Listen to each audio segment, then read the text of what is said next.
Gangster No.1. Gangster No.1 is a 2001 crime movie. It's a British crime movie. It's made in England, but it stars Paul Bettany, Malcolm McDowell, and David Lewis.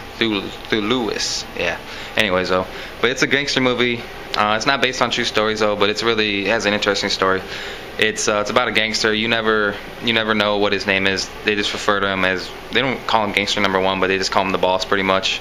Because that's what he is, really. It turns out to be. But it's a movie. It chronicles his life from how he started out on the low bottom of the chain and then worked his way up pretty much to the boss. And what's cool about the movie though is it's two people play the same character. Paul Bettany plays the gangster when he's young, and Malcolm McDowell plays him when he's old. Paul Bettany, if you don't know who that is, he was in recently he was in that Priest movie where he's like kind of like a demon hunter. If you haven't seen that, he was in A Knight's Tale. He was Heath Ledger's friend, that peasant guy that always helped him. He's a good actor. I like him a lot. Malcolm McDowell, you might know him from the recent remakes of the Halloween movies. He played Dr. Loomis. He was the older guy. But I've always liked him just in anything. Especially for this movie, what really got me into his acting. But other than that, David Lewis, Thewlis, Lewis. You try saying it. Anyways, though, he plays another character, another gangster.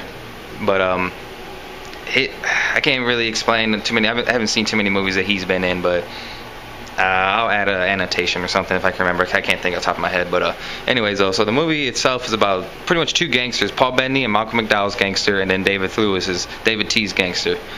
And David T's gangster is like the boss, and Malcolm McDowell I'll just prefer to him as Paul Bettany's character because that's what he is majority of the movie.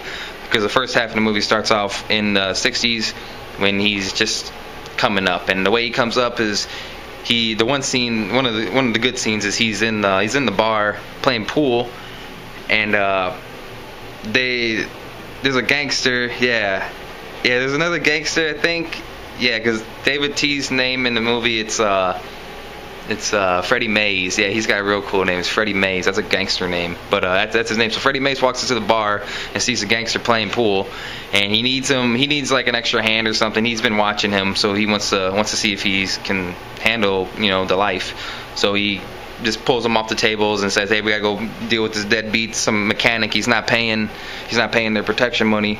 And the whole scene, like Paul Bettany doesn't do anything. Like, he just does what he's told until that guy refuses to pay because they got him under the car. He's working on the oil, changing oil, whatever, and they pull him out from under the car, and they're telling him, "Hey, you got to pay us and this and that." And he's like, "Nah, no, I'm not gonna pay you guys." So they're just gonna leave. Say whatever. It's cool. Paul Bettany's ends up going over and just drops the car on the guy. Boom, just drops it, kicks the jack out, hits him, squashes him pretty much. He's gonna die. And that's what gets him in pretty much, is that showed Freddie Mays that he's got the balls to be his number one, pretty much his number one guy. But then this is the reason I like the movie though, because it's not just it sounds like a typical gangster movie, but it's not. It's a character examination, as you can say, because that gangster that Paul Bettany plays, he is not right at all. I'm not gonna say that he's homosexual, but he's borderline. He's got a huge man crush on his boss. Either he's got a crush, but I don't like to see it that way because I like his character. I don't want to think of him as that. I think that he wants to be the boss. He wants to be exactly like Freddie Mays is. So he'll go to any lengths to do that. Like there's a scene where it's like a tie pin. Yeah, Freddie gives him a tie pin to put on his tie or whatever, and that's like the greatest thing ever. He's got a tie pin from Freddie Mays. It's pretty much he's Freddie Mays for as long as he wears his tie pin, and it's just crazy to see his interaction. That's the whole treat of the movie, is to watch every scene that him and those two act out together, because you just got to watch Paul Bettany's his character. It's different when the second half of the movie starts because Malcolm McDowell takes over, and because he's a lot older. And some stuff goes down, and pretty much Paul Bettany plays the character when he's like a henchman, and then Malcolm McDowell plays the character when he takes over and he's boss. But the whole movie though itself is just really gritty and grimy. It's got good violence, not gory, nothing like that, but it's really realistic violence. Like there was one iconic scene where there's another gangster, his name's Lenny Taylor, and he's always just trying to just move in on Freddie Mays' turf and all that. You know how that goes. But there's a scene where Paul Bettany, when the scene where he finally sets up, because that's what he does, he sets up Freddie Mays, he sets everyone up pretty much so he can take over all his dudes and there's a scene where he sets up the boss, and then he's gonna go hit the other boss at the same time. So it's gonna look like his boss got hit while he's hitting the other boss. There's no way that they would ever think it's him. And he goes to his house or whatever, and what's cool about the scene is it's all in first person. It's all from Paul Bettany's perspective, and it's just pretty much torture.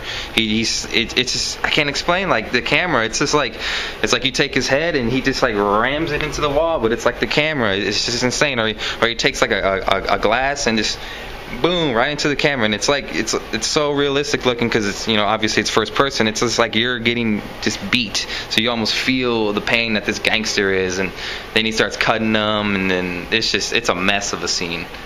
But that's probably the highlight. I would say that in the end, because the very last scene is just out of control. Very last scene, it's just proved that he was a madman the whole time. But yeah, the whole movie though is pretty much about a gangster who can't get over the fact that he'll never be number one like he wants to be, because he wants to be like his boss. Everyone loves his boss. All his friends, I guess you can't even call them friends, but all the people that's supposed to be his friends, they flat out tell him that they don't like him. They don't think he's stable. You know how that goes. But yeah, if you get a chance, check the movie out.